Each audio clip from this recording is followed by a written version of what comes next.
Hello and welcome to BonBonB's new style What Map for City Skylines.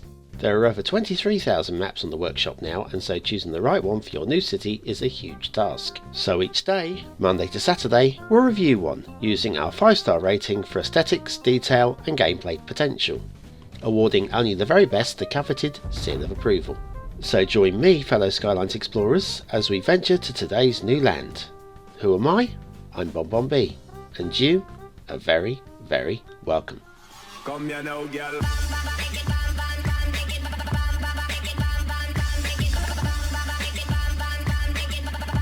Hello and welcome to Wednesday's What Map. Now if you're already a subscriber, the one thing you can do to help the channel grow is to smash that like button now, so why not give it a big old push for me, go on. Now today's map is the Bavarian Spring by vitusweb. Now if you recognise the name vitusweb, that's because we covered Sunny Hills of Basilicata in episode 24, and it's time to have another look at some of their work. Bavarian Spring obviously is kind of like a Germanic feel to it, and we're going to start today, unusually, by following the rail lines rather than the road. And it's not a bad rail line. There's one or two bits where it could have been smoothed out slightly, but honestly not too bad. Now along here, a little close to this little lake inlet, but that's not too bad either. And then we've got a small break in the line here, very strange, but once again, glitches happen. And then underneath the road bridge, because rail should always go under road. Well, almost always go under road. On this occasion down here, I would say definitely should, or at the worst case, level crossing there. Making the train go all the way up in the air just to cross that, that's a bit silly, I think. But anyway, yes, nice large Bavarian style build plane here. We'll have a look at the water in a little while, but yes. That's the rail. Let's have a look at the roads. We won't cover every single bit of road, but we'll start with the highways, which once again could be smoothed out a little bit here and there, but on a scale of 1 to 10, it's a good 7. Which honestly is, I think, is more than acceptable. And of course, if you don't like it, come along and tweak it. That's what this game's all about, isn't it? And yes, we'll skip over there and we'll head up this next intersection. We're going to see a couple of times. Well, actually, we're going to see it 3 times. Yeah, nice that, isn't it? Do you think? If you go right the way along here, then by ignoring that intersection, you do head off towards that distant fog. Foggy, huh? Now, thanks for everybody who subscribed over the weekend and got me up to 500 subscribers. Yes, we did miss that 2-year anniversary underneath that rail bridge that we were looking at. We did miss that 2-year anniversary deadline, but you guys were fantastic. I didn't tell anybody, but it was my birthday a couple of days ago. This bridge is not bad, but it's a little bit of a kink there. A little bit of a kink. Anyway, yeah, it was my birthday on Monday, and you guys, you managed to hit that 500 subscriber total on Sunday. So that was kind of like an early birthday present for me. So cheers, that's very nice. Anyway, wondering why we're following this road, and we got the old road signs and street lamps, road signs, street lamps. That's them, and we reach this church at the top of the hill. Now. Church at the top of the hill, why not? We're back to this intersection again. Let's follow this road instead, shall we?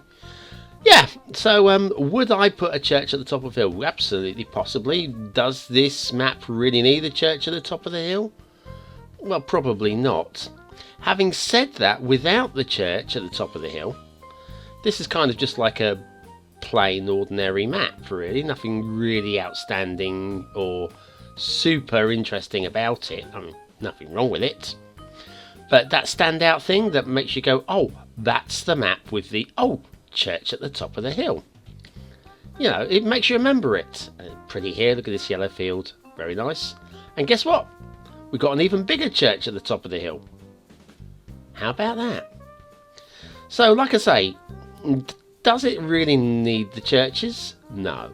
Will you delete them? Possibly. Let's have an asset review and then we'll discuss these churches a little bit more, maybe. Now, Saturdays is normally the quirky day. And Saturday this week we've got quirky, I promise you that. There's something to look forward to. This, however, is a little bit quirky. It's the Covfefe Museum by Lost Gecko. Now, if you recognise that word but you don't know where it's from, yeah, it's that Donald Trump thing. You know, it was in the news a lot. Where he tweeted out a word that made no sense and he had to change it. Unlike him to do something weird, isn't it? Anyway, this is based upon part of the Quai Branly Museum in Paris. I quite like it. It's quite sweet. And if you were to use that just once in your city, it might just work, you know. Just something a little bit unusual. So, the Covfefe Museum by Lost Gecko, our asset review of the day. So anyway, yeah, churches. Yeah, this is the map with the 2 churches on the hills. And honestly, you know, without them, this is kind of like just a fairly plain, interesting, boringly interesting map. Is that a word I should use? Boring? It's not boring. Let's talk water, shall we? Now, obviously, there's no shipping route on this map because this is a very narrow kind of river. I'm loving the colour on it. It's kind of like got this oily kind of feel to it and a bit dirty and a bit grubby, unlike a lot of the rivers in this game, which can be almost tropical blue. Kind of like this, you know. But like I say, there's no shipping route, which is those that want to build docks, this is not going to work for you. And we'll knock a point off of the gameplay for that. But that said, it's a lovely river. Quite nicely put together, and yeah, we'll go with that, I think. Now, build plane and hills and stuff. Let's quickly fly over all of this. And like I say, there's plenty of build space. Absolutely loads of build space. And even the hills are workable. Kind of like that. Loads of forestry available to exploit here and there. But not everywhere, which is pretty cool, actually. The amount of times you get forests just for the sake of forests. I like this. So anyway, yes. Ooh, yeah. Get a road up the valley there. That look pretty good. So anyway, this being Bavarian Spring by vitusweb, what do we think? What do we think? Are we liking it? Well, I'll tell you what I think, because that's what this is all about. Aesthetically, it's quite pleasing. I don't find it unattractive in any way. It's not particularly outstanding, so 4 stars there. Detailing, not much wrong with it. Nothing particularly outstanding about it either, so we'll give it a solid 3 stars, nothing wrong there. And gameplay, could be a 5, but of course, no shipping route, we'll have to knock a point off of it for that, so 4 stars there. Bavarian Spring by vitusweb. Very glad to see it, and a perfectly adequate map. Very happy. Right, anyway, thanks for watching, liking, commenting and subscribing. Make sure you do all of those things for me. It really does help me out a lot. And I'll be back tomorrow with another map in the What Map series. You guys are terrific. See you soon.